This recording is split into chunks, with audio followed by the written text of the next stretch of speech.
여러분 사람이 살다 보면 좋은 일이 많겠어요? 안 좋은 일이 많겠어요? 대부분은 그냥 평범하고요. 그리고 좋은 일보다 나쁜 일이 훨씬 더 많아요. 사람이 살다 보면.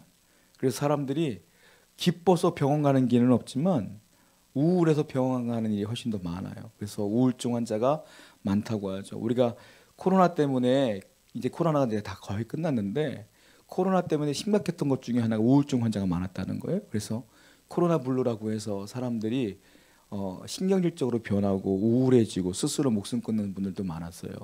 제가 기사를 예전에 봤는데 코로나 블루 시즌 때 미국서 마스크 쓰라고 했다가 총으로 쏴 죽이는 일도 막 벌어지고 그러더라고요. 그러니까 사람들이 막 정신을 못 차리는 거예요. 이성적으로 판단을 못 하니까 사람들을 막 죽이기도 하고 폭력을 행하기도 하고 이런 것들을 굉장히 많이 봤어요. 특별히 제가 어떤 크리스찬 기사를 통해서 봤는데 조금 충격적인 기사를 봤거든요. 그 몇 년 전이었는데 그 미국에서 있었던 사건이었어요. 미국의 리버사이드 소재에 있는 초대형 교회가 있는데 하베스트 크리스천 펠로우십 교회라고 있어요. 거기에 부목사님이 30살짜리 부목사님이 계셨는데 그 부목사님이 자살을 한 거예요. 그게 이제 표지에 그 글로 이렇게 나왔어요. 목사가 자살을 했으니까 미국 사회도 충격을 받고 교인 사회도 충격을 받고 저도 보면서 충격을 받았어요. 목사까지도 이런 일이 벌어지나 봤는데 이유가 뭐냐면 그분이 우울증이 너무 심해서 스스로 막 우울증에 빠져 있고 스스로 목숨을 끊고 싶은 생각이 많았었대요. 그런데 때마침 그 교회 성도들 가운데 한 분이 스스로 목숨을 끊은 분이 계셨는데 그분의 장례를 이분이 집례를 한 거예요. 이 부목사님이. 그리고 집에 돌아와서 본인도 스스로 목숨을 끊은 거야. 그래가지고 충격을 받았어요. 목사까지도 이러니까 빠져나갈 구멍이 없구나. 왜냐하면은 예수 믿는다고 해서 우울증 안 걸릴 수 없고요. 목사라고 해서 우울증 안 걸릴 수 없구나. 이런 생각이 들었어요. 이건 평범한 거야. 그러니까는 이런 모든 것들은 예수 믿든지 안 믿든지 목사이든 장로이든 상관없는 거예요. 그런데 중요한 게 있는데 아쉬운 게 있는 거죠. 아쉬운 게. 왜? 목사라면 그래도 조금 달라야 돼. 뭐가 달라야 되냐면 그런 어려움이 와도 그런 우울증이 와도 성도라면 좀 달라야 돼. 왜냐면 거기 빠져들면 안 되거든. 그럼 뭐가 달라야 될까? 그런 고민을 좀 해봐요. 좀 우울한 얘기를 시작해서 좀 죄송한데 왜냐하면 오늘 본문이 그래요. 오늘 본문이 우울한 환경이야. 문제가 많아. 그래서 사도 바울이 해결책을 주는 거예요. 뭐라고 하냐면 뜬금없어. 우울한 사람에게 이렇게 말해. 기뻐해. 이게 끝이야. 그러니까 제가 어쩔 수가 없어요. 사도 바울이 말하는 거야. 기뻐해 그래도. 우울한데요? 기뻐해. 그러니까 제가 하고 싶은 말은 아무리 성도라 할지 목사라 할지 우울해도 사도 바울이 말한 이 말씀을 좀 제대로 읽으면 이길 수 있었을 텐데 라는 아쉬움이 좀 있는 거예요. 본문을 오늘 읽었는데 이 본문을 제가 4주 동안 똑같은 본문을 쓸 거예요.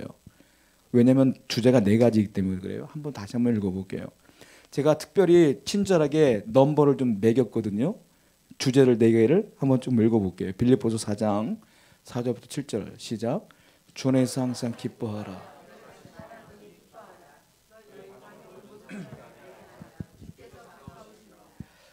염려하지 말고 다만 모든 일에 기도와 간구로 너희 구할 것을 감사함으로 하나님께 아뢰라. 그리하면 모든 지각에 사도 바울이 기뻐해 해놓고선 4가지를 얘기한 거예요. 이 본문에서 뭐라고 말하냐. 첫 번째 1번 뭐라 했어? 기뻐하라. 두 번째 관용하라. 세 번째 기도와 간구로 나아가라. 네 번째 하나님의 평강을 가져라. 이 4가지가 해결책이라는 거예요. 이걸 가지고 하나하나 나눌 건데 오늘은 첫 번째 기뻐하라. 이거 가지고 사도 바울의 이야기를 나누려고 그래요. 왜냐하면 빌립보서는 옥중서신이에요. 옥중서신이 뭐냐면 4개가 있는데 에베소서, 빌립보서, 골로새서, 마지막 하나 빌레몬서. 이 4가지가 옥중서신이에요. 이게 무슨 소리냐면 사도 바울이 옥에 갇혔을 때에 편지를 쓴 거예요. 서신서를. 그게 성경책이야. 4가지. 자, 그러니까 사도 바울이 빌립보 교회에게 편지를 쓴 게 빌립보서인데 사도 바울의 입장을 생각해 보자고요. 어디라고요? 감옥이야. 감옥에서 한다는 소리가 기뻐하래. 본인은 우울해. 지금 감옥에 있거든. 원래는. 그리고 죽을 날이 얼마 안 남은 사람이에요. 그런데 기뻐하래. 왜 그럴까요? 본인도 기쁘니까. 감옥에 있는 사람이 기쁘니까 기뻐하라 그러지 자기는 안 기쁜데 기뻐하라고 하겠어요? 본인도 기쁘니까 기뻐하라고 하는 것이죠. 빌립보서에 별명이 있는데 기쁨의 서신이에요. 왜냐하면 이게 빌립보서가 4장뿐이 안 돼요. 4장뿐이. 그런데 주제가 16번이나 기뻐하라가 나와요. 그래서 기쁨의 서신이라. 그런데 아무리 생각해도 환경이 기뻐할 상황이 아니거든. 사도 바울은. 옥에 갇혔거든. 거기다가 빌립보 교회는 뭐 좋은 날 있는 줄 아세요? 아니요. 빌립보 교회도 우울해 사실은. 그런데 자기도 우울한데 빌립보 교회도 우울한데 기뻐하래. 그 편지를 쓴 거예요. 빌립보 교회가 왜 우울하냐면 크게 분쟁이 있었어요. 교회가 쪼개졌다고 지금 교회가 쪼개진 상태야. 그러니까 기쁠 수가 없어. 성경을 볼까요? 오늘 본문인데요. 빌립보서 4장 2절 말씀입니다. 시작.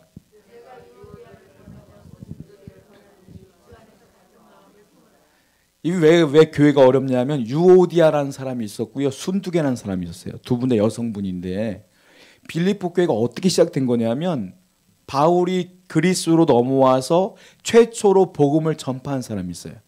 그 사람이 누구냐면 자주장사 루디아.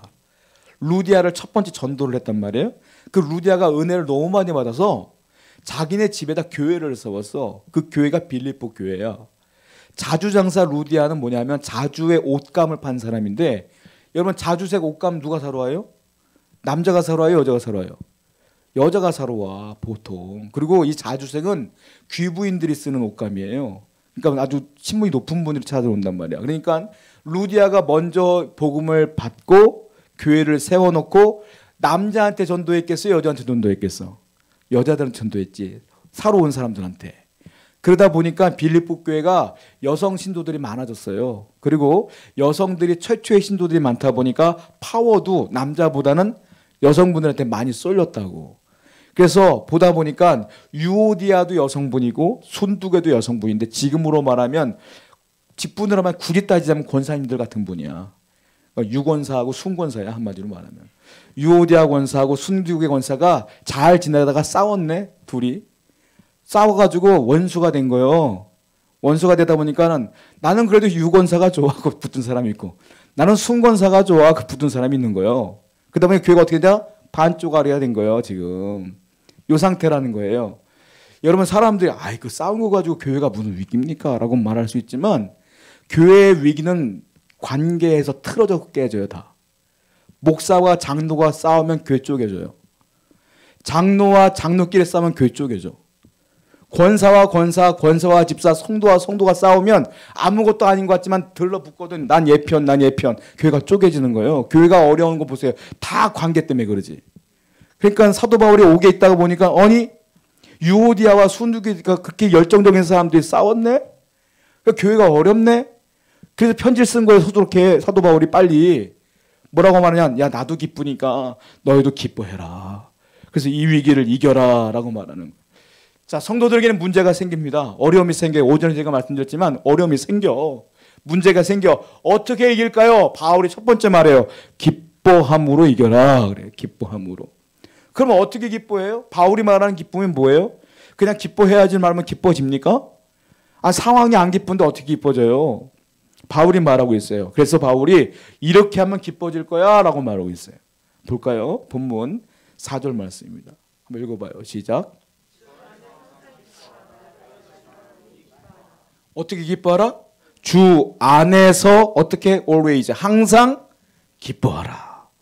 뜨문뜨문이 아니라 주 안에 있으면 어떻게 된다? 매일 기뻐진다 이거예요.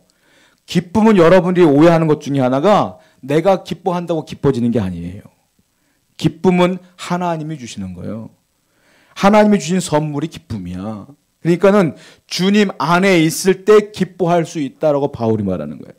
나도 봐라. 나도 옥에 갇혔다. 나 기뻐할 상황이냐? 아니지. 근데 주님 안에 있으니까 기쁜 거야. 너희들도 똑같이 주님 안에 있어야 기쁘다라고 바울이 말하는 거예요. 주 안에 있어야 기뻐요. 다른 사람들은 기뻐하려면 환경을 찾고 조건을 찾아. 그게 세상 사람들이야. 야, 내가 통장이 그래도 지금보다는 한 2배 정도 내면 기쁠 것 같은데 막상 그거 되면 기쁘죠. 일시적이에요. 또 욕심 생기거든. 그 돈 언제 나갈지 몰라 또. 사람들은 조건을 찾아. 조건이 만족되어지면 기뻐할 것 같아. 안 그래요. 조건으로 기쁨 찾는 게 아니라 주님 안에 있어야 기쁜 거예요. 주님이 내 안에 있어야 조건과 상관없이 기쁨이에요. 그러니까 기쁨의 조건은 뭐냐면 환경이 아니라 내 마음이 조건인 거야. 내 마음에 주님이 계시면, 나도 주님에 거하면 그냥 기쁜 거야. 환경과 상관없어. 여러분들이 사업이 잘 안 돼도 내가 주님 안에 있으면 기쁜 거야. 내가 어려움이 있어도 아파도, 어떤 분은 아파서 막 일을 가지만 어떤 분은 아파도 기쁜 거야. 왜? 주님 안에 있으니까. 환경과 상관없다니까요. 그러니까 바울이 말하는 건 환경과 상관없다. 주 안에 있어야 기쁘다라고 말하는 거예요. 계속 말하는 거예요. 여러분, 그래서 여러분이 일주일에 또 삶을 살다 또 만날 텐데 분명히 마귀는 여러분 가만 안 놔둬요. 분명히 어려움이 있을 거야. 그때마다 주님 안에 붙들고 계셔요. 그래야 기쁠 줄로 믿습니다. 두 번째, 어떻게 기쁨을 얻냐면 가만히 앉는다고 기뻐지는 게 아니에요. 어떻게 기뻐하냐면 기뻐할 것들을 적극적으로 찾아야 돼. 이걸 쉽게 말하면 긍정적으로 사는 거야. 내가 의도적으로. 내가 의지를 갖고 긍정적으로 살아야 기뻐. 자, 긍정의 눈으로 갖고 살면은 기뻐할 일이 많았구나 생각해요. 여러분들이 보면 기뻐할 게 없다라고 생각하잖아요. 가정생활, 뭐 교회생활, 뭐 사업, 뭐 다 보세요. 기뻐할 게 없다고 생각하잖아요. 아니에요. 억지로 좋아할 것들을 생각해봐. 아, 그래도 내가 건강하니까 내가 이거 하고 있지 뭐. 아, 그래도 새끼 밥 먹고 있는데 뭐. 이렇게 좋은 걸 찾는 거야. 그래야 긍정의 눈으로 찬다야 기뻐지는 거지. 대부분의 사람들, 원망하는 사람들은요, 기뻐할 걸 안 봐요. 뭘 보는 줄 아세요? 안 좋은 것만 봐. 이것도 없는데, 저것도 없는데, 저것도 안 되는데, 이것도 안 되는데. 그러니까 맨날 원망하고 인상 쓰고 사는 거지. 여러분, 사람은요, 하나님은 여러분들을 늘 은혜를 주십니다. 은혜를 주셨고 지금도 주셔요. 근데 여러분들의 문제가 뭐냐면 은혜를 준 걸 기억도 못하고, 은혜를 주고 있음에도 불구하고 은혜를 바라보지 않냐고 엉뚱한 건 바라보니까 내가 지금 원망하고 불평하는 거예요. 하나님은 여러분들에게 기쁨을 주고 있다는 걸 다시 기억해야 돼요. 왜? 바울이 그래서 이런 말을 했어요. 바울이 성경에 이런 말을 하고 있잖아요. 빌립보서 4장 11절 12절 볼까요? 시작.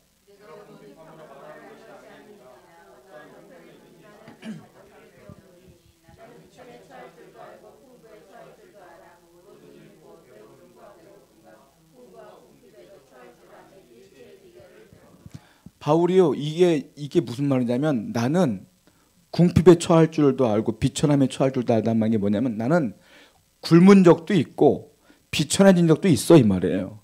그런데 난 자족하기를 배웠노라. 이 말은 뭐냐면, 그럼에도 불구하고 주님의 은혜를 내가 큰 눈으로 바라봤기 때문에, 좋은 것들을 찾았기 때문에 자족이라는 걸 배웠어, 이 말이에요. 바울은 여러분들 집도 없는 사람이에요. 복음을 전파하다 맨날 매 맞고 감옥에 갇힌 사람이야. 기뻐할 게 뭐가 있어요? 그래도 기뻐할 걸 찾아서 자족하는 걸 배운 거예요.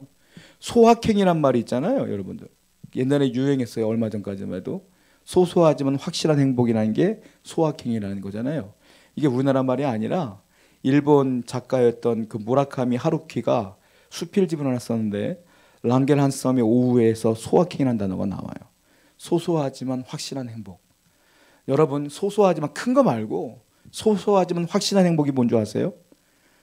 내가 하루하루 살아가는데 주님이 인도하시는 것이 소소하지만 확실한 행복이요.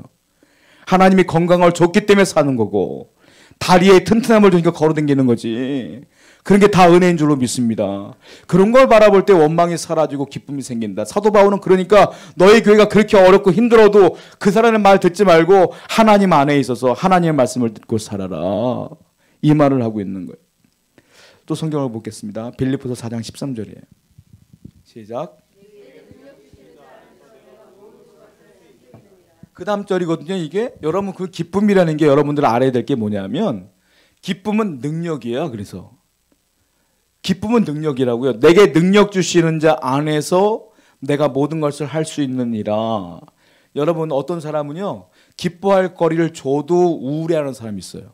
그런 사람 있죠. 분명히 저 정도면 기뻐해야 되는데 막 신경질 나고 우울해하는 사람도 있어. 기쁨도 능력이야. 그러니까 주님이 능력을 줘야 기뻐하는 거야. 저 사람은 기뻐할 거리가 없는데 기뻐해. 왜? 주님이 능력을 줬으니까. 이 능력이 그 능력이에요. 여러분, 그러므로 예수 믿는 여러분들은 주님의 능력 안에 있기 때문에 기뻐할 수 없는 상황도 기뻐하고 기뻐할 수 있는 상황도 기뻐하고 늘 웃으며 기뻐하는 삶을 살아가는 것이 우리 믿는 자의 삶인 줄로 믿습니다. 세 번째는 또 어떻게 기뻐해야 되냐면 자, 주 안에서 있을 때 기쁘죠. 내가 긍정적인 눈으로 바라볼 때 기쁘죠. 세 번째는 뭐냐면 나를 기쁘게 하는 것이 아니라 하나님의 기쁨을 위해 사는 사람들이 기쁜 거예요.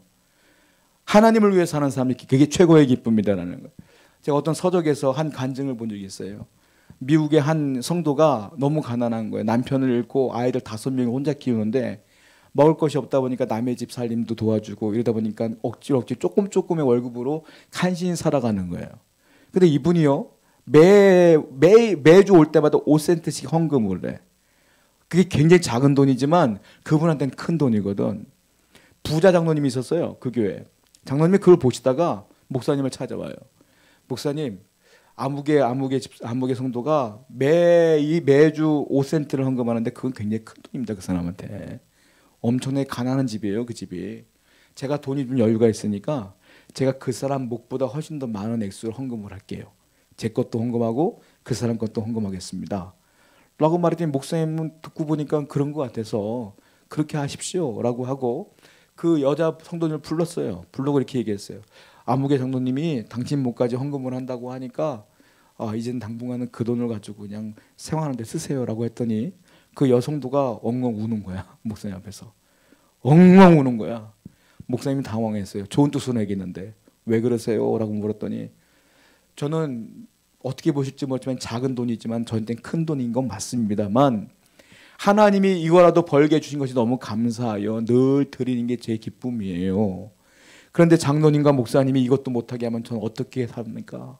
하나님께 드릴 게 없는데요. 하나님께 감사함으로 드린 건데 라고 우는 거야. 목사님이 너무 민망해서 회개하셨대. 액수가 중요한 게 아니라 그 마음이 중요한 건데 저분은 저분의 기쁨을 위해 사는 존재가 아니라 하나님의 기쁨을 위해 사는 사람이었구나 라고 생각했다는 거예요. 여러분들이 여러분들을 위해서 살면 환경 따라 기뻤다 나빴다 하지. 그런데 하나님을 위해 산다고 하면 여러분들이 하나님께 늘 기쁨으로 드릴 수가 있어요. 영어로 기쁨이 뭐죠? joy죠, joy. 한번 띄워주시겠습니까? joy인데 제가 어떤 책을 보니까 재밌게 해석을 했더라고요. joy는 J의 약자, 저거의 약자인데 J는 Jesus first. 그러니까 예수님이 첫 번째다 이 말이에요. 그리고 O는 others second. 다른 사람이 두 번째다. Y는 you third. 당신은 세 번째요 이 말이에요. 그래야 기쁨이 옵니다. 주님을 첫 번째로 삼고 다른 사람을 두 번째로 삼고 그 다음에 나를 삼아야 내가 늘 기뻐요 이 말이에요. 주님을 먼저 생각하는 여러분 되길 축원드립니다.